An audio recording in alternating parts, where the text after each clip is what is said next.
ketika ana mendengar azan asar dan waktu di antara asar hingga maghrib, ana selalu merasa sedih dan selalu merasa takut.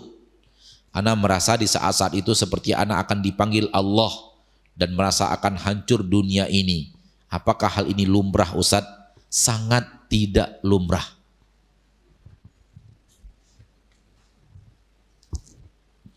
Setiap asar rasa takut. Rasa apa tadi? Rasa takut dan rasa sedih. Setiap datang waktu asar, datang rasa sedih, datang rasa takut. Itu kan gak lumrah.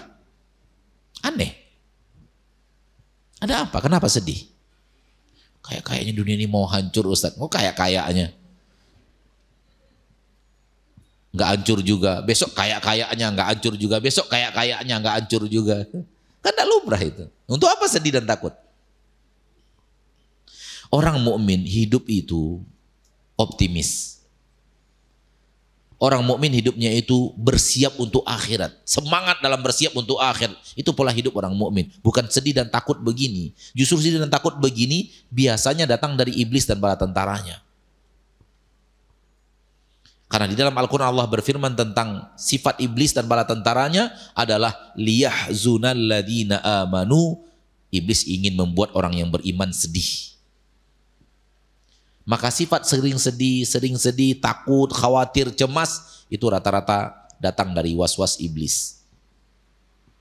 Dengan aneka ragam cara. Sedih, takut, khawatir, cemas itu ia berikan kepada kita. Dia bahagia kalau orang beriman dihantui rasa kesedihan, dihantui rasa ketakutan dan kecemasan. Karena ketika itu orang beriman akan labil.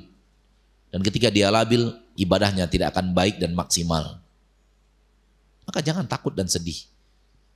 Kalau memang dunia akan hancur, ruku dan sujud kita sekarang. Mau hancur, hancurlah. Hancur dalam keadaan kita sedang ruku dan sujud. Baca Al-Quran, mau hancur sekarang, hancurlah. Kita wafat dalam keadaan membaca, begitu. Itu baru orang mukmin.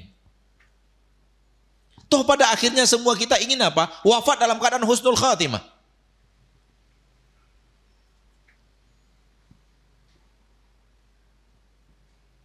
Bahkan orang yang beriman, kalau orang yang beriman ya, yang benar-benar iman, kalau ini hanya kalau ya, nggak akan mungkin terjadi. Diberitahu kepadanya umurmu tinggal 3 jam lagi gitu. Syukur dia, wah alhamdulillah. Ini saat bertemu dengan Allah, bahagia dia bertemu dengan Allah. Langsung baca Quran semangat. Karena akan bertemu dengan Allah Subhanahu wa ta'ala. Bukan sedih dan takut dan khawatir. Kata Nabi SAW, orang yang beriman ketika meninggal, dia suka bertemu dengan Allah, maka Allah suka bertemu dengannya.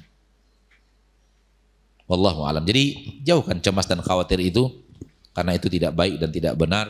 Lambat laun hidup Anda akan menderita, lambat laun Anda akan hidup penuh dengan ketakutan, kekhawatiran, dan malah mulai lambat laun takut bertemu orang. Takut orang berprasangka buruk terus terhadap dirinya. Lambat laun mengurung diri di kamar. Dan sudah bertemu orang yang seperti itu. Bukan saya karang-karang, sudah bertemu dengan orang, ngikuti rasa takut, akhirnya apa? Hidupnya di kamar aja ngurung diri. Wah, itu udah parah rasa takutnya. Setiap ketemu orang takut orang takut orang ingin jahat kepada dirinya, berprasangka buruk terhadap dirinya. Jika melihat orang itu takut aja. Jangan sampai ke arah itu. Apalagi yang berhubungan dengan dunia ini. Selagi masih ada orang yang bersyahadat la ilaha illallah di permukaan bumi, dunia belum kiamat. Belum akan kiamat. Selagi masih ada azan berkumandang, dunia belum akan kiamat. Dunia kiamat ketika seluruh penduduk bumi sudah kafir. Wallahu a'lam. Bismillahirrahmanirrahim. Alhamdulillah wassalatu wassalamu ala Rasulillah, amma ba'd. Kaum muslimin yang dirahmati oleh Allah Subhanahu wa taala. Alhamdulillah, puji syukur kepada Allah. Pada kesempatan yang baik ini, saya sedang berkunjung ke pesantren Jabal Thoriq yang berada di Sragen. Alhamdulillah, saya bertemu langsung dengan ustadz kita, yaitu Ustadz Samsuri Hafizahullah taala.